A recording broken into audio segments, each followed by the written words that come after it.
1 in 5 people will get skin cancer in their lifetime, and most of them are ignoring the early signs right now. Even worse, the treatment with the highest cure rate isn't always the one your doctor mentions first. By the end of this episode, you'll know how to spot the warning signs, what your real risk is, and which treatment gives you the best chance of getting rid of skin cancer completely without unnecessary scarring. This is part 2 of our 3-part skincare series, so make sure you subscribe so you don't miss the next one. Hi, I'm Dr. Kate D, and I'm back today with Dr. Angela Casey.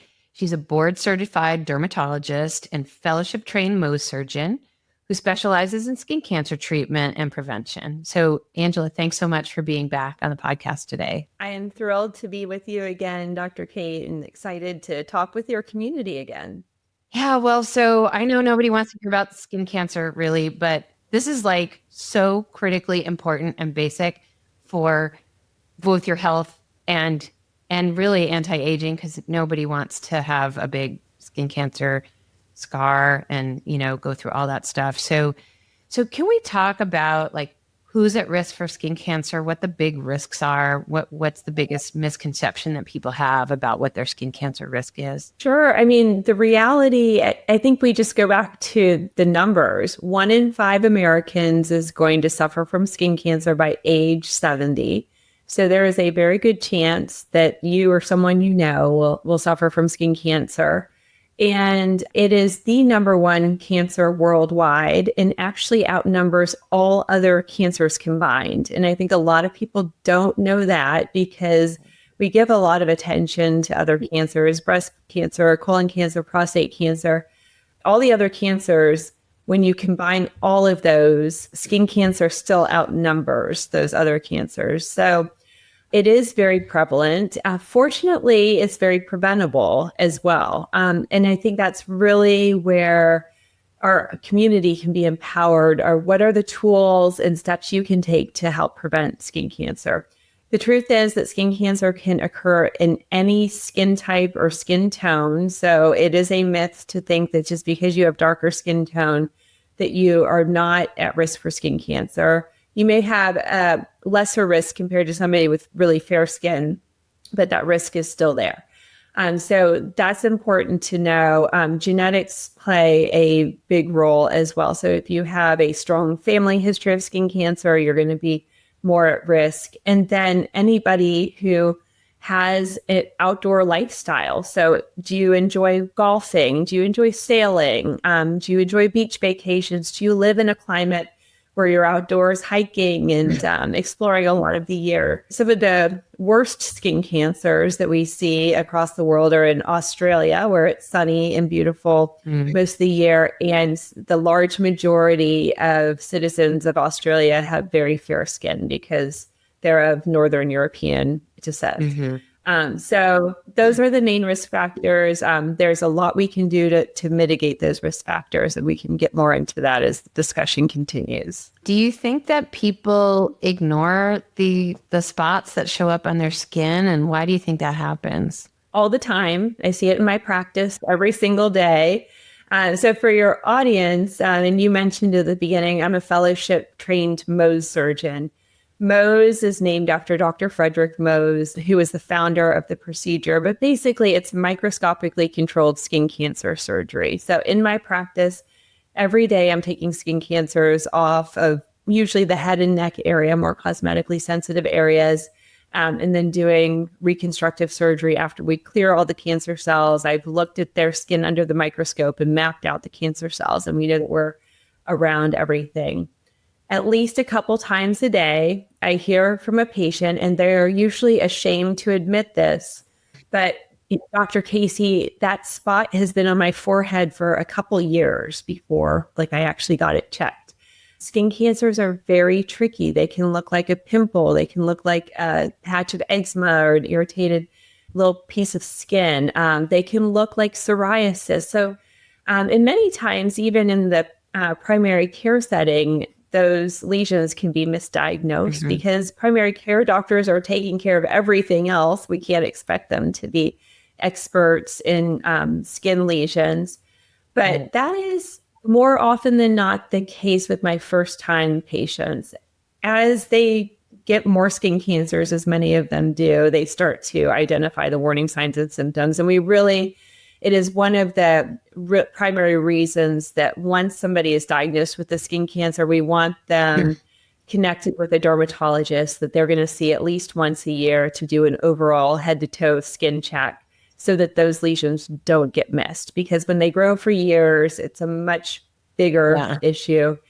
And that little pimple that looks like it's the size of the pencil eraser that's sitting on their forehead probably has roots that go like 2 or 3 times that big. And that's what I am chasing under the microscope, and why we bring in that microscopic view of the skin, and we're tracking and mapping those cancer roots. So what we see on the surface is really the tip of the iceberg, I think is the best analogy. And 9 times out of 10, my first-time patients are really surprised when we show them the wound after the cancer's out. And they say, I cannot believe that cancer spread that far. Yeah. The reality of it, because they do get missed, and we reassure them it is very easy to overlook it and just brush it off as a little bump or sore. So what should people be looking for at home? When we talk, well, let's break it into melanoma skin cancers and non-melanoma skin cancers. Sure. And let's start with the non-melanoma skin cancers. Those are your basal cell and squamous cell skin cancers, which are the most common, fortunately, and also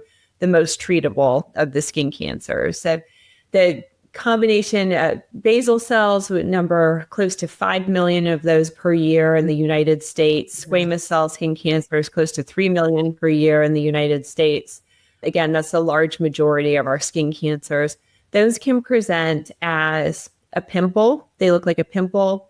They look like a red scaly patch of skin. They might look like a wart. They might look like a scar, like a pearly scar. They might look like a little abrasion. And by the way, when someone asks me, what do you think this is, doc? So if you've been listening to the show, you know I've got stories for days about what goes on in med spas. I finally put them all in a book. It's called Med Spa Mayhem. I wrote it because I got tired of hearing about people getting hurt by providers who have no business holding a syringe. You'll read about real patients, real nightmares, but more importantly, you'll know exactly what to look for when you walk into any med spa and what questions to ask. It's part expose, part survival guide, and it might just save your life. Med Spa Mayhem will leave you informed, entertained, and a little shocked at what's really going on behind the business of the aesthetics industry. The link is in the episode description. Read it before you book your next appointment, because beauty should never come at the cost of your safety. I'm like, well, oh my God, I don't know. Show it to a dermatologist, you know? I mean, good. Thank goodness. Because it probably needs a biopsy. Is it new? You were absolutely doing the right thing. And thank goodness for doctors like yourself, Dr. D. I mean, it is so key that you get it looked at by an expert. But I advise the way I counsel patients, because you might get a pimple on your skin and then it's gone after 2 or 3 weeks. And it probably was just a pimple. Yeah. When something's been there for a couple months, like 2 or 3 or 4 months, that's when I think it's time to go see a dermatologist. It is impractical that every time you notice a new little spot on your skin that you're going to be rushing into the dermatologist. I saw this like little red bump. That's just not practical. So give it a few months. If it's still there, it's worth getting it checked out. So that's the non-melanoma skin cancers. The melanoma skin cancers are what we think of as like those dark, kind of uglier lesions. And we use that ABCDE rule, which I'm sure a lot of your community knows. A for asymmetry, B for fuzzy borders or irregular borders, C for color. So if it's darker in color, that can be a warning sign. D, diameter, which is bigger than a pencil eraser. And E for evolving. So is it changing over a few month period or over the past year? Have you noticed it changing? So with melanoma skin cancers, I think a good takeaway for your audience, because it can be hard to remember all that. Look for the ugly duckling lesions on your skin. When you look at your skin as a whole, you might be a really moly person or maybe not, but most of the moles and lesions just kind of fall within the same spectrum. And you notice the ugly duckling, that's the one you should follow. It doesn't always mean it's bad, but it warrants getting a second look by an expert. And In my practice, and I've been in practice almost 20 years, I think that is just like an easy, practical takeaway for our patients. They remember that, like, okay, let's look for the one that stands out. And again, doesn't always mean it's bad. A lot of times, a benign lesion like a seborrheic keratosis can look really ugly and it's nothing to worry about. But it does warrant that trip to a dermatology expert to have it checked out. What can people do at home to prevent skin cancer? What are the basics? Well, basics, sunscreen every day. So SPF 30 or higher, and getting into the habit of putting that in on every morning, just like you brush your teeth every day. So for my patients, I find it's very successful to habit stack your sunscreen as something you're going to do every day. So maybe you put your sunscreen by your toothbrush because you're going to brush your teeth every morning. Maybe you put it by your car keys because like you're going to grab your keys before you go out for the day. If the sunscreen's there, you're going to remember to put it on. Just put it somewhere where it's very accessible and it's going to be top of mind. So that's number one with prevention. Number two is avoiding peak sun hours. So between generally 10 a.m. and 2 p.m. in most climates is going to be key. And then I would say the third thing with skin cancer and just kind of prevention is getting in the habit of looking yourself over once a month. So just like as women, we do breast self-exams every month, and we check that in addition to getting our mammograms and other screening measures as necessary. In the dermatology space, we recommend monthly self-skin exams for our patients, where they stand in front of a mirror and they look themselves over so they are kind of aware of the general landscape, what things look like. And when something seems to change or seems different or catches their eye, it's kind of on their radar so they know whether or not to address that. So can you explain why like early detection is so critical? So our cure rates with skin cancers are extremely high with early detection. The truth is, with most basal cell skin cancers, early detection is just going to lead to a much smaller surgery. Yeah. The basal cell skin cancers has a very low metastatic risk. As I mentioned earlier in the podcast, that is the most common type of skin cancer. So fortunately, it's also the best one. But early detection, smaller scar, smaller surgery, very straightforward. Squamous cell skin cancers do have metastatic potential, so they can metastasize. It's still a small percentage of squamous cells that metastasize, just about 5 to 10%. But again, the key is removing those when they're smaller so that they don't have a chance to establish those deep roots. And I think also just to mention that, skin cancers can happen anywhere you have skin. So if one of those basal cells is like on your nose and it gets big enough, you're talking, you got to reconstruct your nose. I mean, it could be a really big deal, the fact that it went that far, right? Now, we're not just 100%. talking about like an ugly scar on your back or something. Oh, I don't like that. It could really get into bigger realms, right? Yes. And that is what I'm treating in my practice every day. As I mentioned, with Mohs surgery, it's usually skin cancers on the head and neck. So noses, lips, eyelids, ears. As I say, like that is precious real estate. It is an area where every millimeter counts.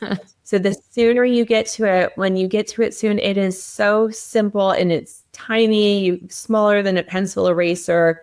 You take just a tiny little scoop. Many times it can heal on its own. And then the other end of the spectrum is where we are having to take off almost an entire nose or an entire ear, half of a lip. And unfortunately, I see that far more often than I'd like to. I wish that those individuals had better access to care initially so we could get it sooner and nip it in the bud. Yeah. And then just with prevention and early treatment with melanoma, it is so critical. Yes. So just for context, melanoma skin cancers in the U.S. number about 200,000 per year. So compare that to the many millions, the 8 million or so of basal and squamous total that we see. Thankfully, it's a much lower number because that is the most serious of the cancers. And melanoma is a cancer where literally like every week counts. So like every week that melanoma sits on your skin, like the potential for it to spread is tremendous. The sooner we get to it, the better. And when we catch them early stage and we treat them with a simple surgery in the office, just local numbing, we don't have to put them under general anesthesia. We, again, nip it in the bud and it's done. When the melanoma has progressed beyond that initial stage and it has more roots, and then it's spread to lymph nodes, it's a whole different game. So I can't stress that enough.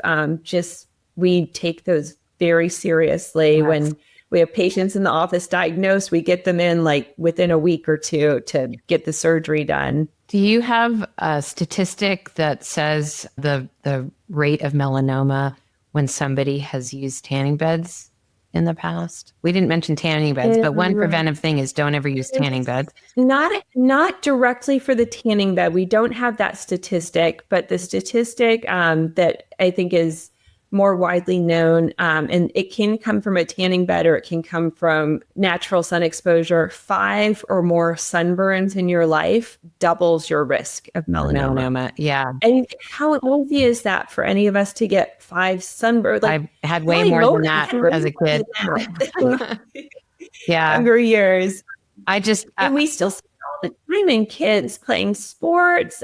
You see individuals on vacation and you're getting sunburns. So think of that. You're doubling your risk just with those few sunburns. Yeah. It's significant. I've had a few patients in my practice who are in their 20s and they've already had their first melanoma in their 20s because they were using, tanning beds so much in their teens. And that's really fast to me. Like that's remarkably fast. Those individuals probably likely had a genetic predisposition as well. So we know for melanoma skin cancers, more so than basal and squamous cells, there are some very strong gene penetrance patterns.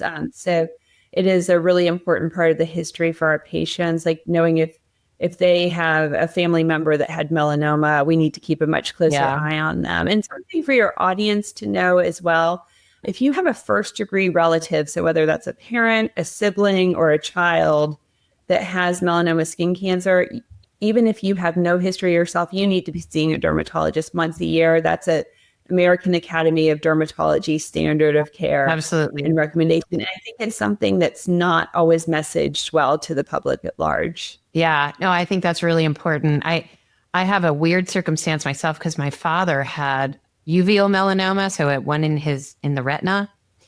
And that was caught when it was teeny tiny by a really astute ophthalmologist. And little trivia, Renee Richards is who diagnosed my father's melanoma in his eye. So for people at home who know who Renee Richards is. But anyway, after she was a tennis star, she became an ophthalmologist. But anyway, it makes me really paranoid about going for my annual eye exam. I don't go to an optometrist because I feel like they wouldn't find it. And again, thankfully you are a physician yourself. You understand the importance of taking that seriously, your dad's history. And that is such fortunate news that he didn't even lose his eye. It freaked him out big time. He thought he was going to die, but it's so important to find them when they're tiny. So it's a plug for going back to your dermatologist every year.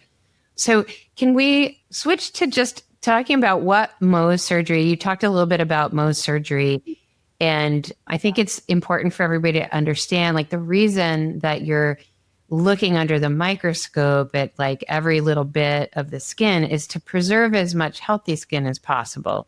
So you're right, like you're not just hacking out a giant surrounding area of normal skin. So you're trying to minimize the amount of tissue they're losing, right? Is that basically what you're trying to do? You're exactly right. So getting back to what we talked about earlier about the precious real estate where every millimeter of skin counts. And it can be the difference between a very simple reconstruction versus a very complex one. So Mohs surgery offers a few advantages to patients. One is that it has the highest cure rate of any procedure for skin cancers. And that comes back to, again, that precise mapping of the cancer morphology, as you mentioned, Dr. D. So with Mohs surgery, we are looking at the piece of skin that I surgically excise in the office under the microscope. I'm looking at that as the surgeon and mapping out all of those cancer cells in a three-dimensional manner. So I'm not just looking at slices of the specimen. I'm not looking at samples of it like we do in traditional pathology. I'm literally looking at the entire cancer in a three-dimensional manner and continuing to remove little bits more because I'm mapping that cancer in a three-dimensional way. So you think of it, I'm looking at the edges, at the depth of it, the top, the surface, like every little bit of it. So I know, oh, there's a little cancer left at 11 o'clock on the clock face. I need to go back and get a little bit more at the edge. The procedure is done in office. So it's all done under local anesthesia, which is wonderful for patients. They can have a normal breakfast that morning. They come in with their family members. We put a little bit of numbing into the area where the skin cancer is. The removal of the skin cancer takes just a few minutes. So it's just kind of, as I tell patients, like a little bit bigger version of the biopsy. I then bring that piece of skin, which is usually kind of a saucer-shaped piece of skin, into our lab where my histotechs process it in a very specific way so that we can correlate it with that three-dimensional mapping that I mentioned. I then go into the lab, look at it under the microscope, map out that cancer, and I can see if we are clear of it or if maybe there's a root at the bottom, at the depth, if there's one at 3 o'clock or 10 o'clock, and then go back in those respective areas. It must take a while then, right? I mean, you're doing all this particular It does. So each time that piece of skin processes in the lab, it's close to an hour. So we tell patients to plan to camp out for the day. Bring your books, bring your iPad, your phone, bring some snacks, bring a friend. It is a day of, it is. I would say on average, it's about 3 hours for patients because then once we clear the cancer, then I do the reconstruction. And in my practice, we always do that same day for patients. That's not always the case across the board, but we feel it's important that patients leave the office, everything's done and taken care of, and they don't have to dread another surgery a day or two later for the reconstruction. And I do about 99% of my reconstructions in office. Every once in a while, we have to refer out to like an oculoplastic colleague or a facial plastics if it's, we've taken off a whole eyelid and that whole area has to be reconstructed. And I do see that. I see it probably at least once a month in my practice, if not more frequently. You're a way to predict that you would need reconstruction and do it in collaboration with a plastic surgeon or an oculoplastic? Yes, most of the time those patients, they're screened ahead of time at the time the biopsy is done by their referring dermatologist. So when they come in to see me for Mohs surgery, we already know this looks like it's going to be a big one on the eyelid. Let's get the oculoplastic surgeons lined up so that the patient can go right from our office to their office and get everything reconstructed. But it is tremendous with Mohs surgery. Our cure rates approach 99%, which is like unheard of in medicine. We get close to 100% cure rate. And there aren't many things in medicine that have that degree of accuracy. So it's really cool. And I think really reassuring to patients too. Yeah. And they walk into our office with their skin cancer and they walk out knowing it's gone, it's all reconstructed, and they move on. So there's no waiting for results to come back and have the anxiety of that. So it's such a gift to do what we do. We have the nicest patients and they are so appreciative. And we often get that comment like, like this was surgery, but it was actually like, I kind of enjoyed this day with you guys. You take that like in context of everything, but it is so awesome. So people fun. should not be scared to go get that thing checked out. Okay. So super important, if you're thinking about it, you're like, oh gosh, I probably should have made that appointment by now. Like, don't be scared to do that. Almost every single thing, you just want to treat it as soon as you know it's there. And especially don't go to your med spa to get it checked out. I will speak for, my place, and the vast majority of med spas are not staffed with anyone that has the kind of expertise that can tell you if something's a cancer or not. And the bottom line is your dermatologist is going to biopsy that thing. Okay. And they're going to biopsy, look at it, analyze it. And that's what they do. So like go see your dermatologist when you've got a little thing and just do it early. So how do people get resources about Mohs? Like, how do they find a surgeon like you? What's a good resource for that?